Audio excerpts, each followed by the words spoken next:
Well, good morning, Interbet fans, and welcome to the preview for Greyville. We're on the poly track today, Wednesday, the 16th of February, and it's an 8-race program. And as usual on the poly track, it's very competitive, and the first race is off at 12:25. As you've seen with the poly track, and I've certainly made a note of, it depends how the races are run as to whether you find a winner or not. You look at a race like Monday, shaken, not stirred, got an easy lead in the front and absolutely cantered in. Because if they don't go and push, there's no chance of you catching the front horses. The front horses have always got an advantage on the poly track if the pace is not that good. So let's look at the first race, 12:25. It's 1600 meter, maiden plate for fillies and mares. Bell Starbuster, very, very good last two runs, and would be very hard to beat. And this is good. She goes well on the poly track. There's everything's in her favour, and she does look like the horse to beat. The danger's got to be number 5, Demigod. If she tuned up, we don't know. That's the problem. We don't have any idea if she's ready or not. Watch for betting, because it is a betting stable, and certainly the owners are punters, so that's worth having a look at. Lily of Orange has been extremely disappointing, but she's got to be the only other danger. The rest are moderate. Sea Cruise, very moderate, gets cheek pieces on again. Race 2, maiden plate fillies and mares, 2,000 meters. Well, with the scratching of the other two De Haast horses, which are the International Racing Club, and they look like the main dangers, Raspberry Beret and Flag of Wren, you've got to be with Tell My Fortune. She looks like the business. She was 11-10. I think she shortened quite considerably because of the scratchings of the other two, but she does look like a homer here. He's making eyes at me.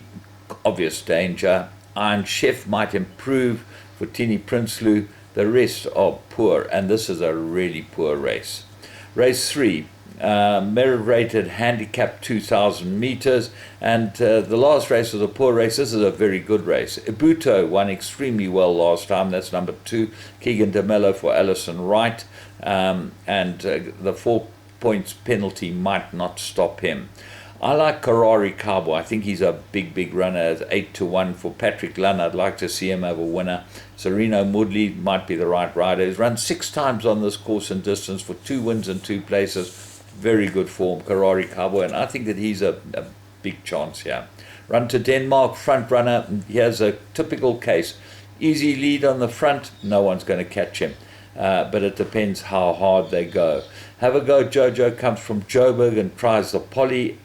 Aramagum really got to go well here. Course and distance 1 from 1 for this horse, and I expect him to be in the play. Decorated 3 from 2 wins from 3 starts, course and distance, also in the play. And then Galway, don't leave him out. He looks like he might be absolutely ready for a race like this. So race 3 almost looks like a field race to me. Race 4, merit-rated handicap 70. They go 1,600 meters. Well, I made this horse a 2-horse race. I like Lady Yusra, and I think this is a big player in this run she's been running on. She's 1 kilo better off with Hot Money for the last time they met, and that was half a length. I think that she'll win it. And the big danger will be number 2, Made in France. This is 8-1. Rachel Venica. If you look at her statistics, they're absolutely phenomenal. She's as good as they come. Port Adelaide, good form, Warren Kennedy. And then the interesting horse here is Golden Delight. Beat Bell Starbuster last time. Watch how Bell Starbuster goes in the first. That will give you an idea with Golden Delight. Race 5, Pinnacle 1,000. Very nice race. I'm going strongly with number 3, Pray for Rainer. He's a goody tray bet to me. He's got a high merit rating for a 2-time winner, but that's because he won a very decent race as a 2-year-old. Danger, King's Road, 1, fast. Gets to the front, very difficult to beat if he gets an easy lead. Adaltisma, I think's better over a little further. And then Filippo has shown very good form, always there or thereabouts. Ultra Magnus is your favorite, and he is the best horse in the race, but I don't know that the conditions of this race will suit him at all. Prince Crash, 3rd run after a rest, but I like him better at Scottsville on the turf. Race 6, merit rated 73. They go 1,200 meters. I made it a four-cornered contest. 1 cent of a woman. This is a runner. Don't leave this out of anything. She's 7-1.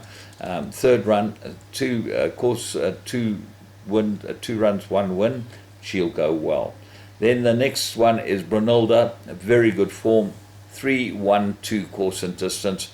Gaspuller's in cracking form. Serena Moodley's riding well for him. Got to go well. 5 Maiden's Prayer. Course and distance 2-1-1. 1200, absolutely upper alley, and I think she'll go extremely well here. And then Flashy Katrina and Big Sky Country, those are 2 roughies that you might need to put into your play. Race 7, Merirated 1400 meters. I'm going with number 4, Hippocrates. He shows a lot of form, pace, this horse. He gets blinkers in the tongue tie again. I think he's been set up for this race. 53.5 on his back. He get to the front. If he gets a soft lead, impossible. He should win. Phyllis Spiel, also a front runner, and it will be interesting to see what happens with the speed duel. Whether Rachel lets Hippocrates get an easy lead on the front. If she doesn't, she's got a huge chance. Forest Jump, well suited the course and distance. Daryl Moore battling to have another winner. He had a couple of runners on Monday that were disappointing, and I expect Forest Jump to run much better. And then Tambura, the draws well against this one. That's not going to help. Race 8, Maiden Handicap, 1400 meters. Well, Maiden Handicaps, you know what I feel about them? Rubbish. They shouldn't be allowed.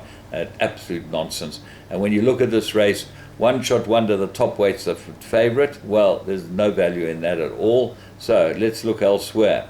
I think that you've got to look at a horse like Swellow, 55 on his back. Purple Operator, 58 on his back. He's come down 4 points in the merit rating in his last 3 runs, which it seems like he's been set up for this race, Purple Operator, and he's head of the speed rating, gets the blinkers. This might be the right horse in this race. 58 on his back. Word for Word, well handicapped. Montresor, 52 on his back. He looks like he's got a chance of the weights. Bushfire, the blinkers have been taken off. For what reason, I don't know. So, all in all, to end with a maiden handicap, pathetic. That's the way I feel about it, and I'm entitled to my say. But from me and the Interbet team, remember, you've got to study hard to be able to find winners, and that's what I've done for you.